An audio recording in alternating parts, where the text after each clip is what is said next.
사랑에 굶주린 사람보다 사랑에 풍성한 사람이 더 행복한 것입니다. 오늘 여러분들은 사랑하면서 살라라고 하는 예수님의 교훈의 말씀을 한 주간 생각하시면서 사셨으리라 그렇게 믿습니다. 또 가능한 한 만나는 사람들에게 말 한마디라도 사랑스럽게 이렇게 전하면서 살았다라고 생각합니다. 오늘 본문의 말씀을 통해서 더 큰 사랑을 하라 하시는 하나님, 예수님의 교훈을 되새겨 볼 수 있기를 원합니다. 하루는 예수님의 육신의 어머니 마리아가 예수님의 육신의 동생들인 아우들과 함께 예수님을 만나러 왔습니다. 그때의 정황을 보니까요, 예수님은 사람들에게 집 안에서 말씀을 전하고 계셨던 것 같고, 이 어머니와 동생들은 예수님이 말씀하신 시간을 끝나기를 기다리고 있었던 것 같습니다. 예수님의 말씀이 끝났을 때에 제자 중 한 사람이 예수님께 이 소식을 전했습니다. 문 밖에 어머니와 동생들이 와 계십니다. 일반적인 기대대로라면 예수님은 그래 어서 모시고 들어오너라 이렇게 했던지, 아니면 당신께서 문을 열고 나가서 맞이했을 것입니다. 그런데 예수님의 반응이 뜻밖입니다. 그 말씀을 듣고 태연하게 소식을 전한 제자를 향해서 누가 내 어머니이며 누가 내 동생들이냐 이렇게 반문을 하셨습니다. 이 말씀만 딱 떼어내서 보게 되면요, 우리가 오해할 수가 있습니다. 그래서 예수님을 비방하는 유대인들은 지금도 예수님을 자기의 어머니도 몰라보는 불효의 사람이라고 그렇게 비난하고 있습니다. 우리나라의 기독교가 전래되던 1800년대 후반에 보면요, 이 말씀 때문에 효도를 강조하는 우리나라에서 예수 종교는 불효의 종교이다, 어머니도 몰라보는 종교이다, 이런 비난을 받았습니다. 당시 동양식 사고로 보면 부모에 대한 정도 없고 형제에 대한 의리도 없어 보이는 그런 사람 같이 보이는 것입니다. 이 말씀만 딱 떼어놓고 보면, 그래서 하나님의 말씀은 연결해서 보아야 합니다. 그 의도를 보아야 돼요. 오늘 찬양대 이렇게 유심히 보니까 눈에 띄는 변화가 하나 있었습니다. 우리 지휘자님이 목도리를 두르셨더라고. 그래서 다른 사람이, 제가 여기 목도리 두르고 나와서 설교하면 이상하게 볼 터인데 우리 지휘자 선생님이 목도리를 두르니까 저것도 예술이더라고. 목도리를 누구가 하느냐에 따라서 예술입니다. 머리를 누가 기르느냐에 따라서 예술이라. 이 전체를 볼 줄 아는 눈을 가져야 돼요. 예수님의 말씀의 뜻은 무엇일까? 예수님은 가족의 질서를 깨뜨리신 것인가? 가족을 무시하라고 하신 것인가? 예수님의 행보와 신약성경 전체를 보면 절대로 그런 것이 아닙니다. 예수님은 육신의 어머니를 존경했고, 그리고 그 아버지 목수 요셉을 존경합니다. 그래서 예수님은 아버지 요셉에게서 목수일을 배워요. 자랑스럽게 배웁니다. 그분은 어느 날 부자 청년, 관원이라고 하는 청년을 만나게 돼요. 그 청년이 이렇게 예수님께 질문을 했습니다. 선한 선생님, 어떻게 하면 내가 영생을 얻겠습니까? 라고 할 때에 내가 계명을 지켰느냐? 생명의 문에 들어가려고 하면 계명을 지켜라, 그렇게 말씀을 하세요. 그 계명이 무엇이냐 하면 십계명을 말하는 것입니다. 그래서 이 부자 청년은 제가 십계명을 지켰습니다 하면서 나열을 하는데 부모도 공경했습니다, 그렇게 말합니다. 십계명 제5계명이 내 부모를 공경하라, 그렇게 말하고 있습니다. 우리 기독교는 부모를 공경하는 종교예요. 예수님은 부모를 공경하면 생명의 문으로 들어간다라고 말씀하고 있습니다. 예수님은 마리아를 육신의 어머니이지만 존경했다라고 하는 반증입니다. 마태복음 21장에 보니까 예수님이 이런 비유를 하십니다. 두 아들이 있었는데 한 아들은 포도원에 가서 일 좀 하라 하니까 알았습니다 라고 하고 나갔는데 일하러 가지 아니하고, 한 아들은 안 됩니다, 시간이 없습니다 라고 불효했는데 나가다가 생각을 바꾸어서 포도원에 가서 일을 하였다라고 하는 것입니다. 누가 아버지를 기쁘게 하였느냐? 부모를 기쁘게 하는 아들을 들어서 하나님을 기쁘게 하는 아들을 교훈을 가르치십니다. 부모에 대한 순종과 충성과 효도가 없이는 가르칠 수 없는 교훈이에요. 부모에게 순종하지 못하고 형제를 사랑하지 못하면 우리가 하나님을 제대로 섬길 수가 없는 것입니다. 그러므로 하나님을 섬기는 사람은 부모를 공경하고 형제를 사랑합니다. 오늘 여러분의 삶을 돌아보시기를 바랍니다. 예수님에게는 육신의 형제들이 여러 명 있었습니다.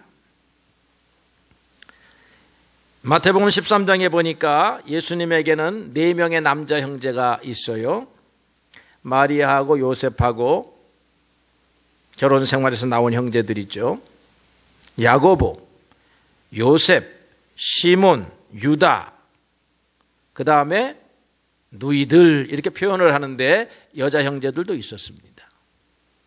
그러니까 좋기 7남매, 8남매는 돼요. 예수님까지 포함하면 10남매가 될지도 모르겠습니다. 그러니까 요셉과 마리아가요, 하나님의 다복한 은혜를 받았습니다. 예수님은 이 가족의 질서에서 큰오빠입니다. 큰형이에요. 맏형입니다. 가정의 질서를 잘 잡아야 될 1차적 책무를 갖고 있습니다. 예수님은 이 형제들을 사랑하고 아껴 주었으리라고 능히 짐작할 수 있어요. 사도행전을 읽어보게 되면 예수님이 승천하시고 난 다음에 120명의 성도들이 다락방, 마가의 다락방이라고 불리우는 곳에서 기도하고 있었다라고 그렇게 전하고 있습니다. 그 120명의 성도에 예수님의 육신의 어머니 마리아와 그리고 예수의 아우들도 같이 기도하더라, 그렇게 기록합니다. 모두가 다 예수님을 따르는 사람들이 되었다는 것입니다. 형제 가운데 야고보는 초대교회의 기둥과 같은 지도자가 됩니다. 이런 것을 보게 되면 예수님은 비록 공생애를 통해서 가족을 돌볼 수 없는 시간을 가졌지만 공생애 기간 중에도 그는 가족을 사랑하고 가족에 대한 의무를 성실하게 감당했다라고 보여집니다. 그러면 오늘 이 말씀은 무슨 뜻일까? 불효자인 예수님이 가르치신 교훈이 아니고 효자인 예수님께서 가르치신 교훈입니다. 누가 내 어머니이며 누가 내 형제이며 누가 내 자매인가? 이것은 우리의 사랑이 혈연적 영역을 넘어서서 믿음의 영역에 이르기까지 더 큰 영역으로 확대되어 가라고 하는 교훈의 말씀이라고 믿습니다. 우리의 사랑은 매우 협소합니다. 나와 내 가족만 사랑하려고 하는 인간 본연의 속성을 우리는 가지고 있습니다. 또는 나에게 사랑을 보여주는 사람에게만 반대급부로 호의를 보이는 것이 일반적인 우리의 모습입니다. 그러나 예수님은 우리에게 더 큰 사랑의 세계로 한 걸음 더 옮겨가라고 말씀하고 있습니다. 내 이웃을 형제로, 원수도 형제로 그렇게 품을 수 있는 사랑을 가지라고 하는 것입니다. 우리가 이웃을 내 형제로, 심지어는 원수까지도 내 형제로 생각할 때에 우리는 이런 사랑을 나눌 수 있습니다. 그러나 오늘 우리가 어려운 말씀이다, 참으로 어려운 말씀이다, 받아들이기 어렵다 이렇게 생각할 수 있겠습니다만은 오늘 이 말씀과 덧붙여 생각해 볼 필요가 있습니다. 한 가지 전제 조건이 달렸네요. 그것은 하늘에 계신 내 아버지의 뜻대로 행하는 자를 부모와 형제와 자매로 여기라고 하는 것입니다. 쉽게 말하면 한 신앙을 가진 신앙의 형제와 자매들을 이렇게 대우하라고 하는 것이지요. 옛날에 유대인과 이방인은요, 원수처럼 지내게 됩니다. 유대인과 이방인이요, 식사 자리에 앉은 것만으로도 율법을 어기는 것입니다. 60, 70년 전만 하더라도 백인이 흑인과 식사를 함께하고 버스를 같이 타는 거, 그거 백인들에게 있어서 불결한 행위였습니다. 좋은 행위가 아니었습니다.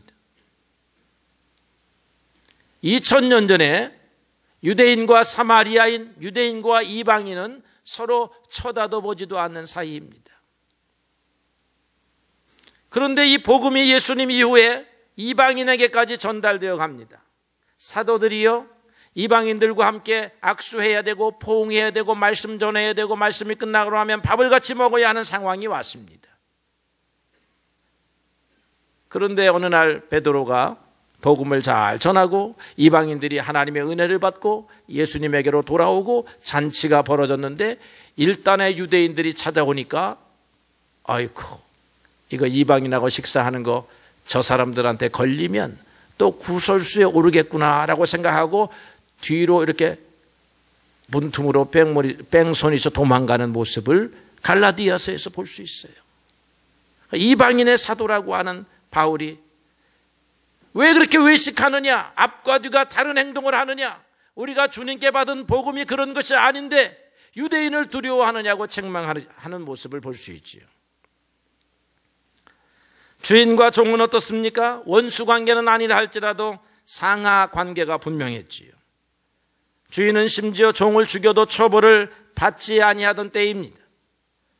그런데 이방인이라 할지라도 신앙을 가지면, 예수를 믿으면 형제이다라고 하는 것입니다. 종이라 할지라도 신앙을 가지면 형제요 자매라고 하는 것입니다. 조금 더 극단적으로 말한다면 나이든 종이 신앙을 가지면 젊은 주인은 그를 부모와 같이 대우하라 하는 것입니다. 이게 사랑이라는 거예요. 골로새 교회에 빌레몬이라고 하는 사람이 있었습니다. 그는 여러 명의 노예를 거느린 지주였습니다. 그 노예 가운데 오네시모라고 하는 사람이 있습니다. 오네시모가 주인에게 큰 손해를 끼치고 어느 날 도망을 갔습니다.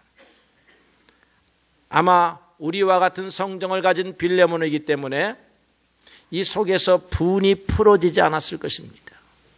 그리고 아마 다른 종을 시켜가지고 쫓아보라고, 수색해보라고, 잡아올 수 있으면 잡아오라고 명령을 했음직합니다.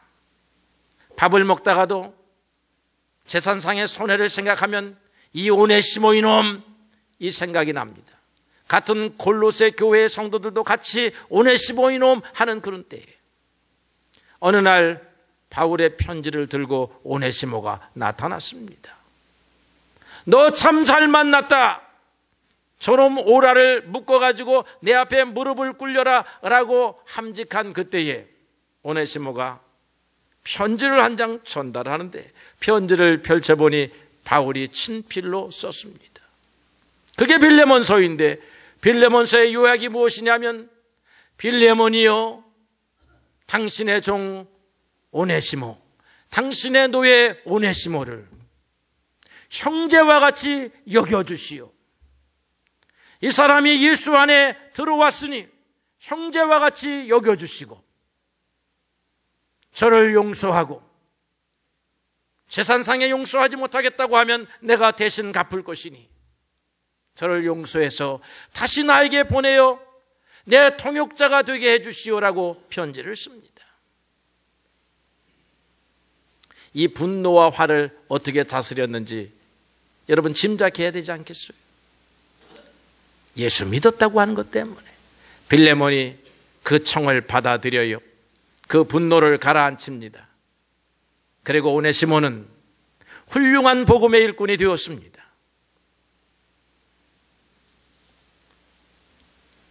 지금으로부터 한 120년 전에요, 한국 땅에 복음이 전해질 때도 이런 일이 있었습니다. 여러분들이, 저는 가보지 않고 듣기만 했는데요, 유명한 이야기니까 혹시 들은 분도 있을 거예요. 저 전라북도 김제에 가면 금산교회라고 있습니다. 이 금산교회는요, 미국에서 선교사님이 와가지고, 테이트라고 하는 선교사님이 와가지고 어떤 지주, 수많은 땅을 가지고 있는 만석군 지주에게 복음을 전하는데, 마치 바울이 복음 전할 때에 루디아의 마음이 팍 열린 것처럼 이 만석군의 마음이 열렸습니다. 그래가지고 땅을 내어서 교회를 시작했어요.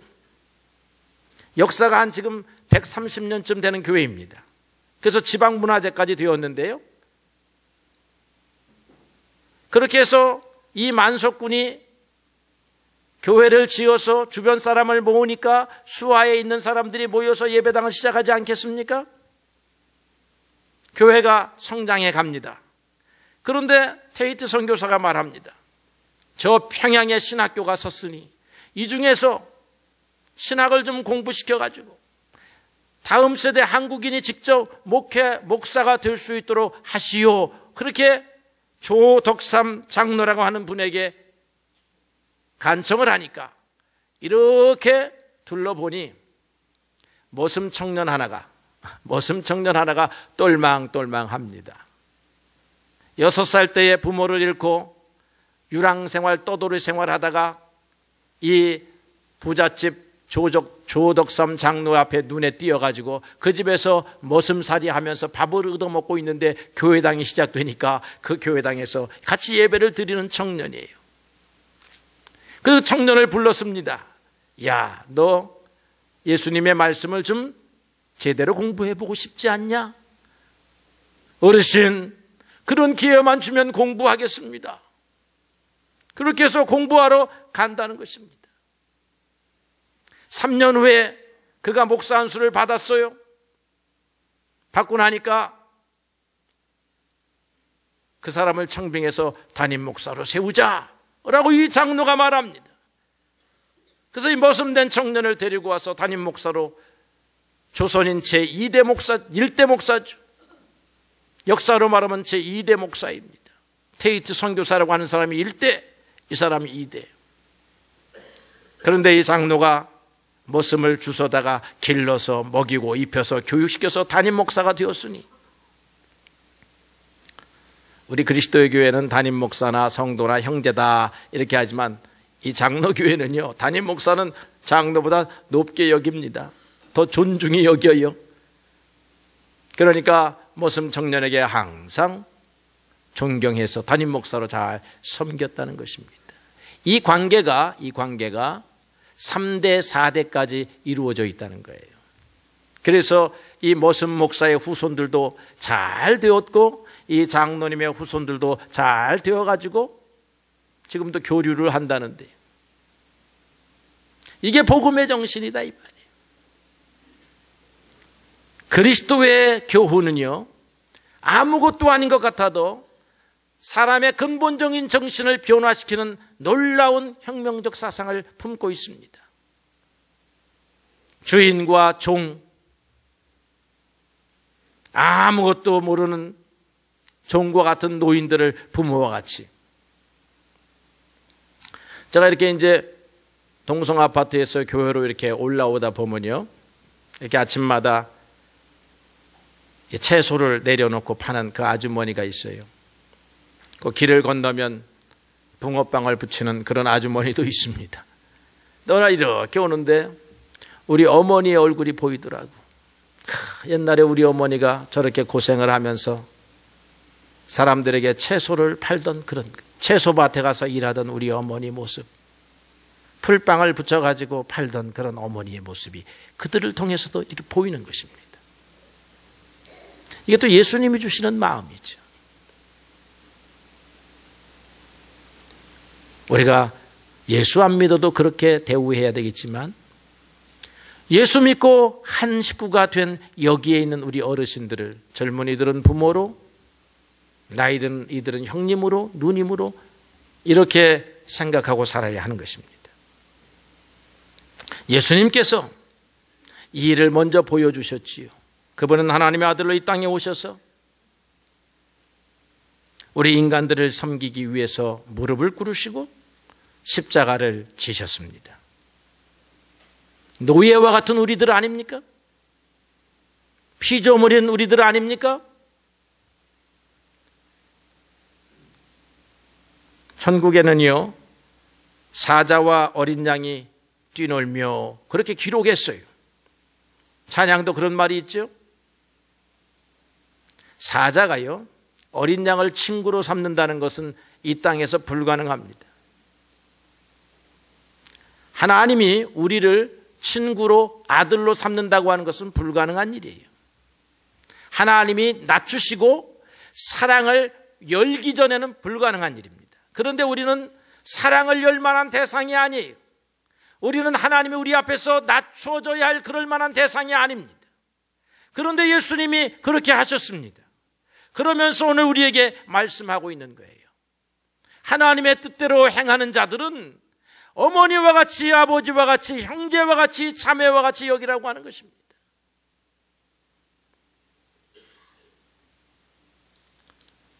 이런 말씀으로 우리의 삶을 돌아볼 필요가 있습니다.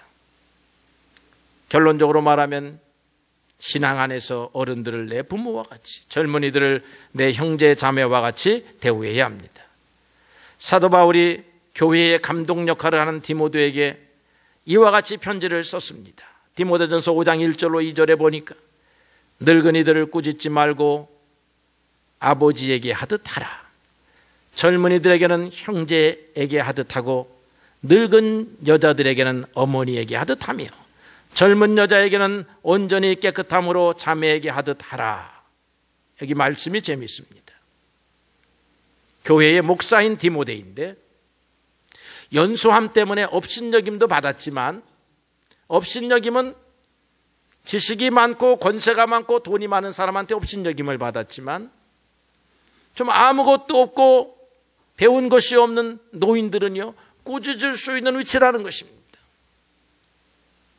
목사님, 감독님 이렇게 하잖아요.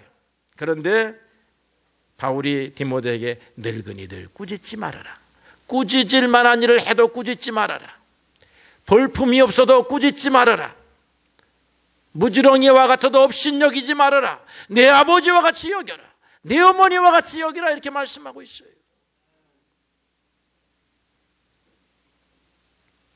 하늘에 계신 내 아버지의 뜻대로 행하는 자를 내 어머니와 같이, 내 형제와 같이 그렇게 여기라고 하시는 주님의 말씀이니까 혈연적 부모, 아내, 자식, 형제는 말할 것도 없고 함께 하나님을 섬기는 사람들에게는 우리의 마음을 열어서 사랑을 펼쳐서 그들을 예수님과 같은 심정으로 대우하며 살라라고 하는 것입니다. 이것이 오늘 그리스도를 따라가는 사람의 마땅한 삶이에요. 성경에 보니까 데살로니가전서 4장 4절에 아내를 존귀하게 여기라고 했습니다. 저도 아내를 존귀하게 여기는 사람은 아니지만 성경 말씀은 아내를 사랑하라, 사랑하라. 여러분 다 아내 사랑합디다 보니까. 그런데요, 오늘 데살로니가 전서는 존귀하게 여겨라 그렇게 말하고 있어요. 내 방식대로 사랑하면 안 돼요. 이 말은 2000년 전에 여자는 숫자로 세지도 않고 인구조사에도 들어가지 않는 그런 때에 여성을, 아내를 존귀하게 하기라 그랬습니다. 예수 믿는 사람은 그렇게 해야 돼요. 제가 우리 자녀들을 불러 모아놓고 이렇게 교훈을 준 적이 있습니다. 너네들 좋은 부모 만났다고 생각하느냐? 예스. 좋은 부모 만났다고 생각해서 우리가 감사했습니다. 부모가 너희들을 잘 길렀다라고 생각하느냐? 예스. 세 자녀가 아멘 했습니다. 그러면 너희들을 잘 기른 공로의 90%는 내 어머니에게 있다라고 인정을 해라. 나중에 부모에게 용돈 줄 생각이 있느냐? 예스. 그러면 100% 네 어머니에게 줘라. 저는 이걸로 아내를 존귀히 여기는 일에 다 했습니다. 아내가 한 일이 훌륭하다. 그게 존귀히 여기는 거예요. 아내의 말이 인정할 만하다. 그 존귀히 여기는 거예요. 아내의 말을 싹둑 자르고 당신은 가만히 있어? 이거 내가 한 거야 다? 내 뒤만 따라와? 이거 존귀히 여기는 게 아니더라고. 아내의 생각을 존중히 여기고 아내의 생각을 수용하고 아내의 공로를 인정하고 이런 거죠. 우리가 아내도 제대로 사랑하지 못하면서 이게 다른 사람을, 자매를 이와 같이 사랑한다는 거 어렵습니다. 제가 뉴욕에 있으니까요, 어떤 성도가 우리 와이프는 밥도 안 해줍니다, 그렇게 말하고 다니는 것을 보았습니다. 그래서 또 제가 그 아내를 만나보니까 왜 밥을 안 해줍니까? 라고 하니까 밥을 먹을 자격이 없다는 거야. 밥 해줄 자격이 없다는 거야. 무엇 때문에 밥 해줄 자격이 없습니까? 했더니 저녁 먹으러 들어온다라고 하면서 지방으로 날라버린대. 저녁 먹기를 기다리고 있는데 나중에 전화 온 거 보면 지방에 가 있대.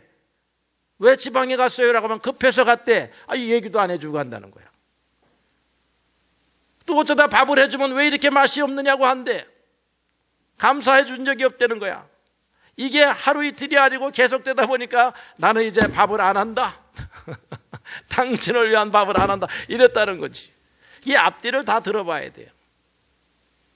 부인을 존경하지 못하면 밥 얻어 먹을 자격이 없는데요, 오늘 부인에게 밥 얻어 먹는 사람은 인정받고 있는 남편이라고 생각하시기를 바랍니다. 아내를 존귀히 여기고 형제를 해롭게 하지 아니하고, 데살로니가전서 4장 6절. 형제에게 빼앗는 사람이 아니라 주는 사람이 되고, 자매들을 깨끗하고 신실한 마음으로 대하고, 디모데전서 5장 2절의 말씀. 신사는, 크리스찬이 신사예요. 신사는 여자를 예의 있게 대하고, 크리스찬 남편들은 아내를 예의 있게 대하고. 이 성경에 보니까 우리의 삶의 실천적 요강들이 굉장히 많이 나와 있는데요, 이게 다 같은 거예요. 사랑을 넓히라고 하는 거예요. 제대로 사랑하라고 하는 것입니다. 우리의 사랑이 잘못되어 있다는 거예요. 우리의 사랑이 편협하다는 것입니다. 좁다는 거예요. 예수님이 말한 것처럼 나이 드신 어른을 부모와 같이 섬기려고 하면 우리가 얼마나 큰 사랑을 가져야 될 것입니까? 그런데 우리는 이 큰 사랑을 향하여 한 걸음 한 걸음 전진해야 됩니다. 오늘보다 내일은 여러분들이 더 큰 사랑의 사람이 되어야 돼요. 종들에게도 골로새서 4장 1절의 말씀, 의와 공평을 베풀며. 로마의 백부장은 자기의 유대인 종이 병들었을 때에 살리려고 백방으로 노력합니다. 그리고는 결국 예수님 앞에까지 옵니다. 예수님 앞에 무릎을 꿇고 종을 위하여 간청해요. 이런 상전이 어디 있습니까? 이게 예수 정신이에요. 우리가 예수 정신으로 살면 자기를 높이는 사람이 아니라 다른 사람을 높이는 사람이에요. 예수 정신으로 살면 자기보다 나이 든 사람들을 형님과 같이, 누님과 같이, 부모와 같이 섬깁니다. 어찌 육신의 부모와 같이 동일하게 섬길 수 있겠어요? 마음의 자세가, 그런 마음의 자세가 되어야 하는 것입니다. 그리스도를 섬기는 사람들, 그리스도의 교훈을 마음에 받고 사는 사람들은 이런 사랑, 이런 사랑의 사람으로 거듭나고 변신하고 변화받기를 주님의 이름으로 축복합니다.